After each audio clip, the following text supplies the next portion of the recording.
ॐ श्री जगदम्बिकायै नमः। दुर्गा सप्तशती षष्ठो अध्यायः। आइए सज्जनों, इस वीडियो पर हम दुर्गा सप्तशती के छठे अध्याय को शुद्धता स्वर लय के साथ उच्चारण श्रवण करेंगे। तो आइए हम वीडियो प्रारंभ करें। नमो नमः। भारत की प्रतिष्ठा संस्कृत संस्कृति और संस्कार से है। आइए हम इसको बनाए रखने में अपना योगदान करें। आप सभी सनातनी जन इस चैनल को सब्सक्राइब जरूर करें। षष्ठो अध्यायः। ध्यानम्। ॐ नागाधीश्वरविष्टरां फणिफणो तंसोरुरत्नावली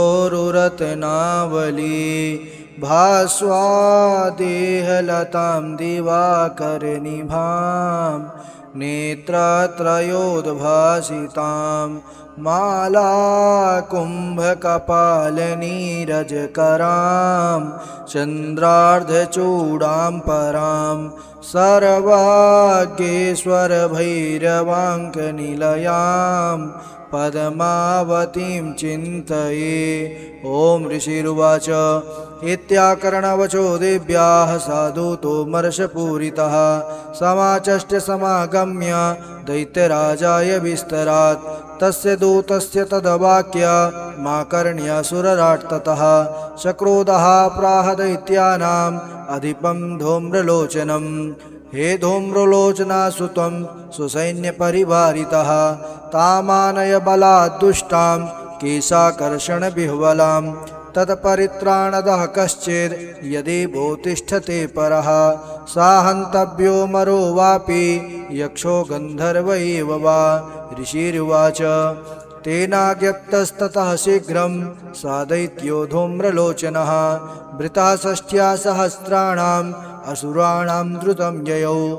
सा दृष्ट्वा तां ततो देवीं तुहिनाचलसंस्थितां जगादोच्चैः प्रयाहेते मूलं शुम्भनिशुम्भयोः। नाचेत् प्रीत्याद भवति मदभरतारमुपैष्यति ततो बलान्ययामि स केशाकर्षणविह्वलां। देवी उवाच दैत्येश्वरेण प्रहितो बलवान् बलसंवृतः बलान्नयसि मामेवं ततः किं ते करोम्यहं। ऋषिरुवाच इत्युक्तः सोऽव्यधावत्ता मसुरो धूम्रलोचनः हुङ्कारेणैव तं भस्म सा चकाराम्बिका ततः। अथ क्रुद्धं महासैन्यमसुराणां तथाम्बिका ववर्ष सायकैस्तीक्ष्णैस्तथा शक्तिपरस्वधैः।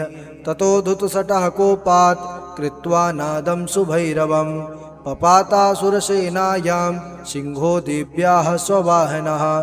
काश्चित् करप्रहारेण दैत्यानाशेन चापरान् आक्रम्य चाधरेणान्यान् सा जघान महासुरान्। केशांश्चित् पाटयामास नखैः कोष्ठानि केसरी तथा तलप्रहारेण शिरांसि कृतवान् पृथक्। विच्छिन्नबाहुशिरसः कृतास्तेन तथा परे पपौ चारुधिरं कोष्ठा दन्ये सान्धुतकेसरः।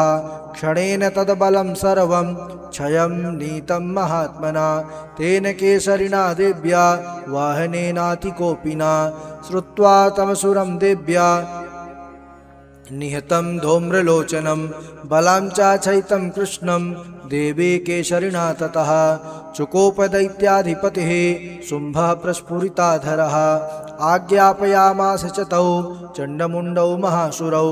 हे चण्ड हे मुण्डबलैर्बहुभिः परिवारितौ तत्र गच्छत गत्वा च सा समानीयतां लघु केशे स्वाकृश्य बद्ध्वा वा यदि वः संशयो युधि तदा शेषायुधैः सर्वैरसुरैर्विनिहन्यताम्। तस्यां हतायां दुष्टायां सिंहे च विनिपातिते शीघ्रमागम्यतां बद्ध्वा गृहीत्वा तामथाम्बिकाम्। ओम जय जय श्री मार्कंडेय पुराणे श्रवणके मनवंतरे देवी महात्म्ये शुंभ निशुंभ सेनानी धूम्रलोचन नाम षष्ठोस्तवः। श्री दुर्गा चरण कमलार्पणमस्तु। ओम श्री जगदम्बिकायै नमः। नमो नमः। भारत की प्रतिष्ठा संस्कृत संस्कृति और संस्कार से है, आइए हम इसको बनाए रखने में अपना योगदान करें। आप सभी सनातनी जन इस चैनल को सब्सक्राइब जरूर करें।